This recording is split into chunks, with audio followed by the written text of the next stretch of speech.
Vamos a continuar con Juan. Vamos a Juan 5.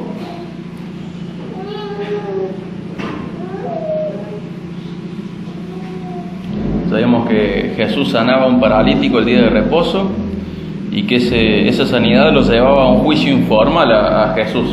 Y ahora lo que vamos a ver a partir del versículo 19 es del 19 al 29 su defensa y argumentos, y del 30 al 47 sus testigos.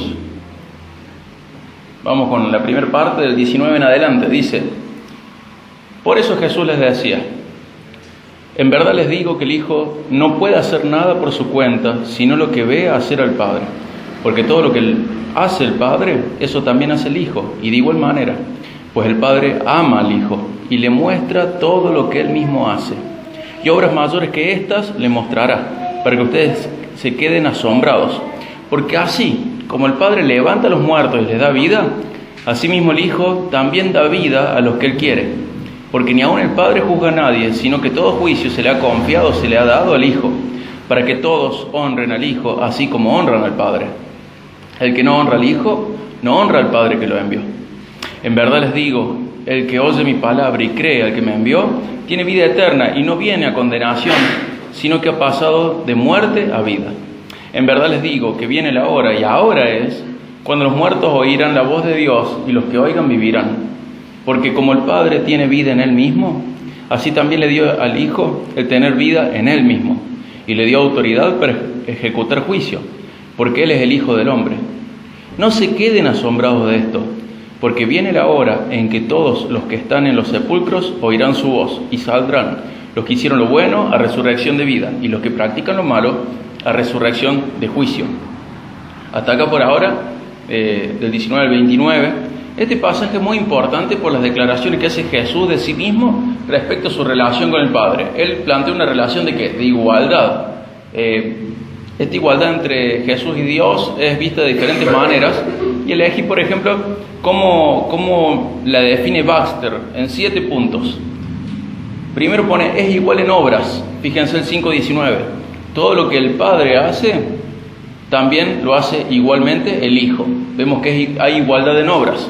Segundo punto: igualdad en conocimiento. Porque el Padre, el 5:20, porque el Padre ama al Hijo y le muestra todo lo que Él hace. Hasta acá vimos igualdad en obras, igualdad en conocimiento. 3. Igualdad en otorgar vida a los muertos. Fíjense 5:21. Porque como el Padre levanta a los muertos y le da vida, así también el Hijo da vida a los que quiere. Vemos el cuarto: igualdad en juicio. Porque ni aun el Padre juzga a nadie, sino que ha dado todo juicio al Hijo. Eso lo dice el 22. Y vemos que el Padre, con su capacidad de juzgar, de ser juez, ha delegado esa capacidad de juzgar y ser juez al Hijo. Esa responsabilidad al Hijo. El 5, igualdad en honra, 5:23, dice: para que todos honren al Hijo como honran al Padre. Sexto punto, igualdad en regenerar, 5:24 y 25, dice: el que oye mi palabra y cree el que me envió, ha pasado de la muerte a la vida. El 7 es igualdad en autoexistencia, y está en Juan 5:26, porque como el Padre tiene vida en sí mismo, así también le ha dado al Hijo el tener vida en sí mismo. Entonces vemos que Jesús, Dios Hijo y Dios Padre, y Jesús en su encarnación, siendo humano entre Belén y Jerusalén, se muestra igual en obras a Dios Padre, igual en conocimiento, igualdad en la capacidad para otorgar vida a los muertos, igualdad en juicio, igualdad en honra, igualdad en regenerar, igualdad en autoexistencia. MacArthur lo divide de otra manera y dice que es igual a Dios en su persona, en sus obras, en su poder y soberanía, en su juicio y en su honra. Lo que nos tiene que quedar bien claro es que Jesús y Dios Padre son iguales, son lo mismo. Esos dos son lo mismo. Ellos son Dios. Nosotros, a la hora de leer a Jesús, estamos teniendo en cuenta que estamos mirando a Dios a través de la lectura de la Biblia. Cuando leemos, por ejemplo, el Evangelio de Jesús según Juan, según Mateo, según Marcos, y miramos a Jesús, ¿estamos viendo a Dios a través suyo o hemos disminuido su divinidad a costa de su humanidad y lo vemos como alguien cercano a nosotros que está bien, dejando de lado su divinidad? ¿Estamos siendo conscientes de que cuando Jesús habla, Dios habla? ¿Estamos siendo conscientes de que escuchar, leer a Jesús es escuchar y leer a Dios mismo? El Dios verdadero, el Dios de los cielos, el Dios eterno, el Dios real. Es el que está hablando, es el que se está mostrando. ¿Lo tenemos en cuenta esto? A veces yo pierdo de vista esto. Es como que dejo a Dios Padre allá en el cielo y luego Jesús en el Evangelio y Jesús es como que yo lo rebajo a veces, lo hago más parecido a mí, pero a costa del parecido que tiene con Dios Padre. Y creo que es bueno ver a Jesús viendo a Dios, ser consciente de que Jesús es Dios con nosotros, no solo en amor, sino también en juicio, también en exigencias. Cuando Jesús exige, Dios está exigiendo. Cuando Jesús ama, Dios está amando. Cuando Jesús juzga, Dios está juzgando. Incluso ha quedado el juicio de manera particular relegado o delegado a Jesús. Valoremos a Jesús como Dios. Es muy importante que no perdamos de vista la divinidad de Jesús, ni disminuida por ser más conscientes de su humanidad. Tenemos que aprender a ver las dos cosas en Él, su humanidad y su deidad, su humanidad y su divinidad. Tenemos que aprender a ver el valor de Jesús como Dios, sin perder de vista el valor de Jesús como hombre. A veces planteamos una a costa de otra, pero tenemos que aprender a verlos a los dos. Y hasta acá es el argumento de Jesús, es el pasaje en el cual Él hace declaraciones cristológicas, Él hace declaraciones muy fuertes. Es un pasaje clave para entender la igualdad que hay entre Jesús y Dios Padre. Y Él da sus argumentos de por qué Él no está pecando. Recordemos que está en juicio por blasfemar, hacerse igual a Dios, y por sanar en el día de reposo, algo que solamente Dios podría hacer. Y en este juicio estos fueron sus argumentos. Él es igual en obras, es igual en conocimiento, es igual en la capacidad de otorgar vida a los muertos, es igual en juicio, es igual en honra, es igual en regenerar y es igual en autoexistencia. Y ahora va a mostrar sus testigos. Como tiene formato de juicio, el capítulo 5, vamos a leer el testimonio de Jesús. Vamos a leer del 30 al 47.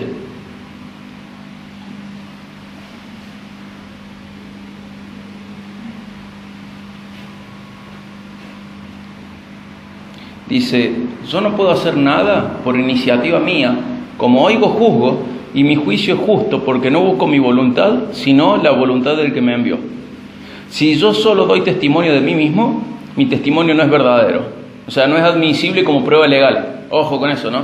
No es que el testimonio de él no es válido, sino que no es válido como prueba legal. En un juicio de estos, uno tenía que estar acompañado por testigos, y no puede ponerse uno mismo como testigo de sí mismo, ¿sí? No es que Jesús está diciendo algo falso, sino que no es válido como prueba legal. Dice el 32: otro es el que da testimonio de mí, y yo sé que el testimonio que da de mí es verdadero. Ustedes han enviado a preguntar a Juan, y él les ha dado testimonio de la verdad. Pero el testimonio que yo recibo no es de hombre, pero digo esto por causa de ustedes. No es de hombre, pero digo esto para que ustedes sean salvos. Él era la lámpara que ardía y alumbraba, y ustedes están dispuestos a regocijarse por un tiempo en su luz. Pero el testimonio que yo tengo es mayor que el de Juan, porque las obras que el Padre me ha dado para llevar a cabo, las mismas obras que yo hago, dan testimonio de mí, de que el Padre me ha enviado. 37. El Padre que me envió, Él ha dado testimonio de mí, pero ustedes no han oído jamás su voz, ni han visto su apariencia, y su palabra no la tienen morando en ustedes, porque no creen en aquel que Él envió.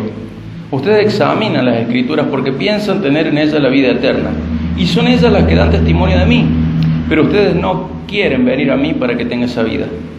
Yo no recibo o no acepto gloria de los hombres, pero a ustedes ya los conozco, que no tienen el amor de Dios. Yo he venido en nombre de mi Padre, y ustedes no me reciben. Si otro viene en su propio nombre, a ese recibirán. ¿Cómo pueden creer cuando reciben gloria o honor los unos de los otros y no buscan la gloria que viene del Dios único? No piensen que yo los acusaré delante del Padre. El que los acusa es Moisés, en quien ustedes han puesto su esperanza. Porque si creyeran a Moisés, me creerían a mí, porque de mí escribió él. Pero si no creen sus escritos, ¿cómo creerán mis palabras?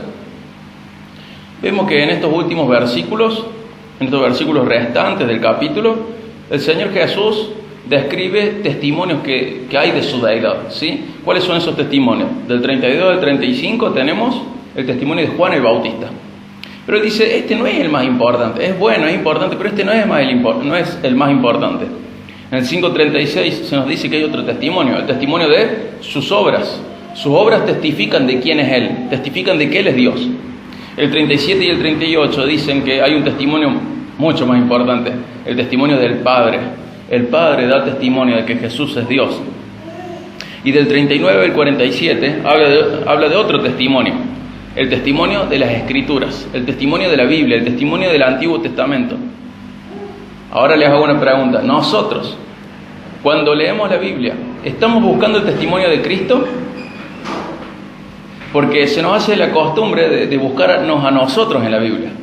Vemos la historia de David y decimos, yo quiero ser como David. Vemos la historia de Sansón y decimos, yo debo ser Sansón.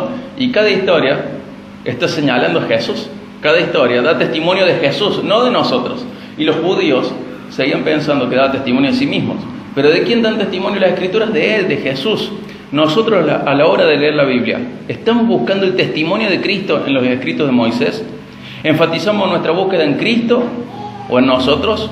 Ellas dan testimonio de Él y debemos leerlas como Él nos enseñó, buscándole en cada página. En Lucas 24:27, en el camino de Emaús, Jesús les dice a los discípulos que estaban caminando con Él hacia Emaús, dice, comenzando por Moisés, continuando con todos los profetas, les explicó lo referente a Él en todas las Escrituras. El Antiguo Testamento da testimonio de Jesús. El Antiguo Testamento es parte de los testigos a los que Jesús llama para mostrar que Él era Dios, ¿sí? En este plano jurídico en el cual Juan está escribiendo, en este sentido jurídico, vemos una acusación, vemos la defensa y vemos los testigos. Y el testigo final al que Jesús llama son las Escrituras. Y le dice a los judíos, ustedes buscan la vida eterna en las Escrituras. Y está bien que busquen en las Escrituras, pero ¿qué tienen que encontrar en las Escrituras? A mí. ¿Por qué fallan muchas veces las escuelas dominicales? ¿Por qué no buscan a Cristo en las Escrituras? ¿Por qué faltan muchas veces las prédicas? Porque no señalan a Cristo en las Escrituras. Señalan a los oyentes, como los judíos se señalaban a sí mismos. Pero la Biblia apunta hacia Jesús. Les quiero mostrar un video ahora, muy cortito, que habla de esto.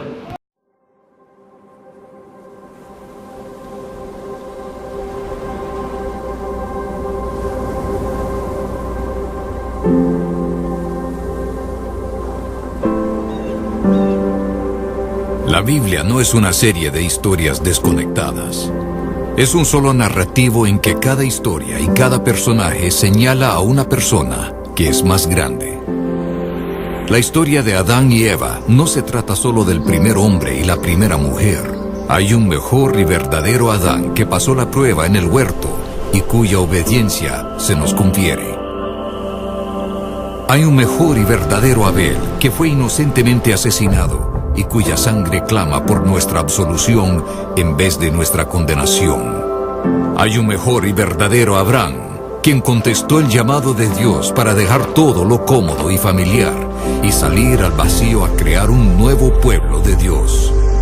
Hay un mejor y verdadero Isaac, el hijo de risa, de gracia, que no solo fue ofrecido por su padre en el monte, sino que verdaderamente fue sacrificado por nosotros.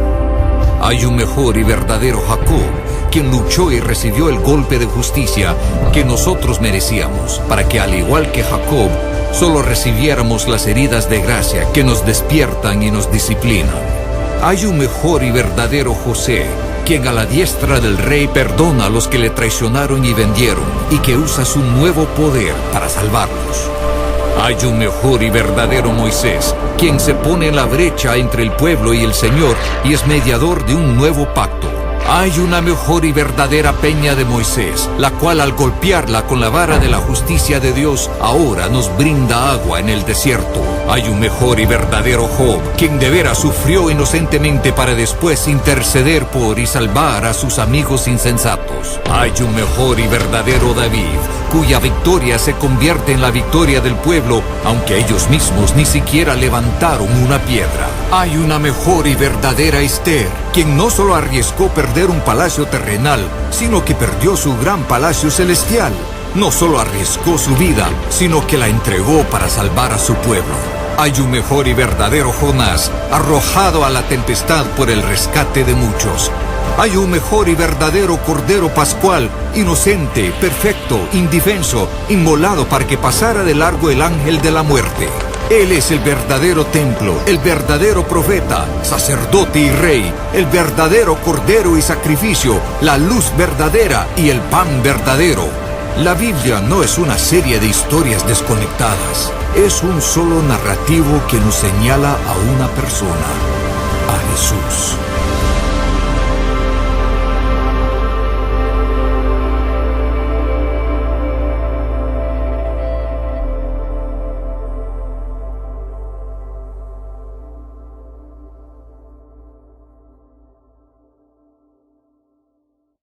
Y vemos que la Biblia no es una serie de historias desconectadas, todas señalan a Jesús.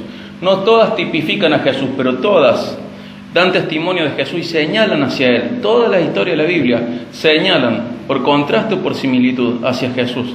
Ellas dan testimonio de Él. Y nosotros tenemos que aprender a verle una y otra vez en la Biblia, en el Antiguo Testamento, ver que todo esto señala, anuncia, prefigura, indica el camino hacia Cristo. No principalmente hacia nosotros, hacia Cristo. Tenemos que recuperar la Biblia y darle un uso cristotélico que señala a Jesús.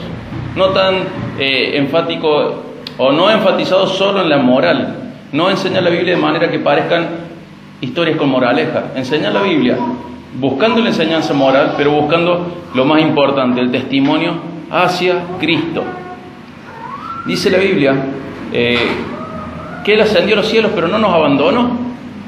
Y tenemos que saber que el nuevo pacto es mejor que el antiguo. En el nuevo pacto nosotros podemos entender de que Jesús está revelado acá, incluso en el Antiguo Testamento.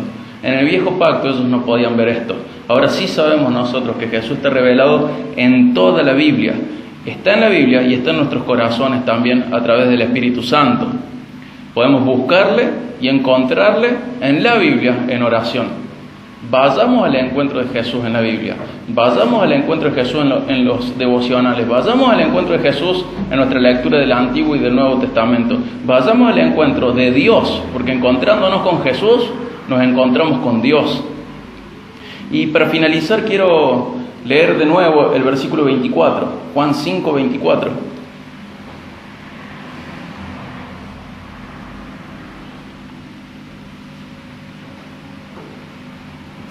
A este versículo lo vamos a dividir en varias porciones. Entero es así. En verdad les digo, el que oye mi palabra y cree al que me envió, tiene vida eterna y no viene a condenación, sino que ha pasado de muerte a vida. Fíjense que este pasaje expone el camino de salvación. Este pasaje es el Evangelio, de una manera cortita, podemos decir de alguna manera incompleta, pero está resumiendo grandes verdades del Evangelio. Por un lado Jesús comienza diciendo la fórmula de cierto les digo, o traducido sin ese modismo es, en verdad les digo. Jesús está diciendo como siempre algo cierto, pero nos llama la atención diciendo, presten más atención en esto. Esto es fundamental, esto es importantísimo. Empieza con esta fórmula y va a hacer un anuncio muy personal. El Hijo de Dios habla de una manera personal e íntima acá y nos llama la atención a la importancia de lo que va a decir a continuación. El pedacito que sigue es, en verdad les digo, el que oye mi palabra. Oír la palabra de Jesús no significa solo escucharla, sino también recibirla, creerla y obedecerla. Muchos son los que oyen la predicación, muchos son los que leen la Biblia, pero muchos son los que no reciben, no creen y no obedecen. El Señor está revelado en la Biblia y su enseñanza debe ser aceptada como divina. Él es Dios, Él es divino, Él es Dios, Él es Dios. Dice, continuando 5:24, dice, en verdad les digo, el que oye mi palabra, cree al que me envió. O sea que creer en Jesús es creer a Dios. Mucha gente cree que puede creer en Dios sin creer a Jesús, pero en realidad creer a Jesús nos lleva a creer a Dios. ¿Qué tengo que creer? Creer que Dios envió a Jesús para que fuese nuestro Salvador. Eso tiene una implicancia. Si necesitábamos un Salvador es porque nosotros estábamos perdidos. ¿Por qué estábamos perdidos? A causa de nuestros pecados. Tengo que creer lo que Dios dice acerca de Jesús y tengo que creer lo que Jesús dice acerca de Dios Padre. Él es el único Salvador, Él es el único intermediario, no hay ningún otro. Y los pecados pueden ser quitados solamente mediante su obra. Ninguna otra obra, dice la Biblia, puede quitarnos los pecados. Solamente la culpa del pecado puede ser quitada a través de lo que la Biblia enseña, a través de la obra de Jesús. Sigue el pasaje y dice: en verdad les digo, el que oye mi palabra, cree al que me envió y tiene vida eterna. ¿Se dieron cuenta que no dice tendrá vida eterna? ¿Por qué no lo dice así? Porque ya la tenemos. Los que creemos en Jesús ya estamos. A pesar de que nuestro cuerpo vaya muriendo, nuestro espíritu está ascendiendo en calidad a semejanza de Jesús. Nosotros ya comenzamos la vida eterna. No es que la vamos a tener, ya la tenemos. Una vez que creemos en Cristo, ya tenemos vida eterna. Ya tenemos una calidad superior de vida. Esa vida espiritual recibida es la vida eterna. ¿Cuál es la vida eterna? Que conozcamos al Padre. ¿Cómo conocemos al Padre? Conociendo mejor al Hijo. ¿Cómo voy a conocer al Hijo? ¿Solamente leyendo Mateo, Marcos, Lucas y Juan? No, leyendo toda la Biblia, porque toda da testimonio de Él. Dice: en verdad les digo, el que oye mi palabra, cree al que me envió, tiene vida eterna. Y no viene a condenación, no viene a juicio. El que cree en Cristo, cree en Dios y nunca va a ser condenado. ¿Sí? ¿Va a ser juzgado el cristiano? Sí. En Romanos 14:10 y en 2 Corintios 5:10 se nos dice que el cristiano es juzgado, pero no es juzgado para salvación. ¿Qué es juzgado? Es juzgado por sus obras, son juzgados sus frutos. Nosotros vamos a recibir un juicio, pero no es el de condenación, es el de premiación, y de esta manera este tribunal nos va a premiar o no nos va a premiar según nuestras obras, ¿sí? Pero el cristiano nunca será juzgado de manera que sea condenado. El cristiano va a ser juzgado por lo que hizo con sus dones, lo que hizo con la gracia, lo que hizo con su respuesta a Dios. Eso va a estar, pero nunca vamos a ser condenados. Los que estamos en Cristo nunca vamos a tener condenación. ¿Nuestras obras pueden recibir condenación? Sí, si son malas van a ser condenadas, pero nosotros nunca. Y esto es hermoso. Si creemos en Dios, si creemos en Jesús, si creemos en lo que ellos dicen de sí mismos, nunca seremos condenados. No vamos a recibir un juicio de condenación, más allá de que nuestras obras, nuestros frutos sí sean juzgados. Entonces, en verdad les digo que el que oye mi palabra, cree al que me envió y tiene vida eterna y no viene a condenación. Y dice luego, ha pasado de muerte a vida. Ha pasado de un estado de muerte espiritual a otro de vida espiritual. Estaba muerto en todo lo que fuese amar a Dios, tener comunión con Él, pero luego de poner nuestra fe en Cristo, el Espíritu Santo de Dios viene en nosotros y somos poseedores de vida eterna. ¿Hemos creído en Dios de esta manera? ¿Hemos creído en Cristo de esta manera? ¿Lo valoramos de esta manera? ¿Lo vemos como a Dios, a Jesús? ¿Vemos su sublimidad, su cualidad sublime? ¿Vemos su majestuosidad? ¿O imaginarlo con túnica y sandalia entre nosotros le ha hecho perder su realeza? ¿Lo vemos a Él en el Antiguo Testamento o hemos reducido el Antiguo Testamento a historias del pueblo de Israel y a enseñanzas con moraleja? Veamos a Cristo, toda la Biblia da testimonio de Él. Miremos a Cristo, rescatemos el valor que tiene la Biblia para el cristiano. Vayamos al encuentro de Cristo al encontrarnos con las historias del Antiguo Testamento. Vayamos al encuentro con Dios al encontrarnos con Cristo. Valoremos al Cristo que ha dado su vida por nosotros. Valoremos a Dios. Disfrutemos nuestros devocionales. Miremos a Dios a través de esta ventana. Miremos a Dios a través de Jesús. Miremos a Dios a través de la Biblia. Toda ella da testimonio de Él. Y haciendo una conclusión del capítulo 5, podemos dividirlo así, como ya les dije, del 1 al 18 es llevado a un juicio informal. ¿Por qué? Por blasfemo y por hacer cosas que solamente Dios podía hacer en el día de reposo. Luego da su defensa y argumento. Él se muestra como Dios y luego muestra sus testigos. Juan el Bautista, sus obras, el Padre y las Escrituras. A nosotros nos falta algo para saber que Jesús es Dios. Nos falta algo para responder a esta divinidad, a esta supremacía que tiene Cristo.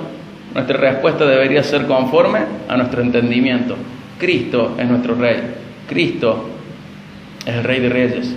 Y el cristiano vive en una monarquía. Y nuestro Rey merece lealtad. por lo que es y por lo que hizo a favor nuestro. Y es tan grande lo que hizo a favor nuestro, que Él mismo dijo: el que oye mi palabra y cree al que me envió, tiene vida eterna y no viene a condenación, sino que ha pasado de muerte a vida. Y quería dejarles este resumen del 5, para que valoremos más a Cristo y valoremos más el Evangelio, ¿sí? Cristo es Dios mismo, Dios con nosotros. No perdamos de vista esto, ni en la Biblia, ni en todos sus testimonios, ni tampoco en nuestras vidas. Cristo es Dios, anunciado, prefigurado, tipificado, y hoy, a través del Espíritu Santo, viviendo en nosotros. Dios les bendiga muchísimo en esta mañana. Vamos a orar para finalizar.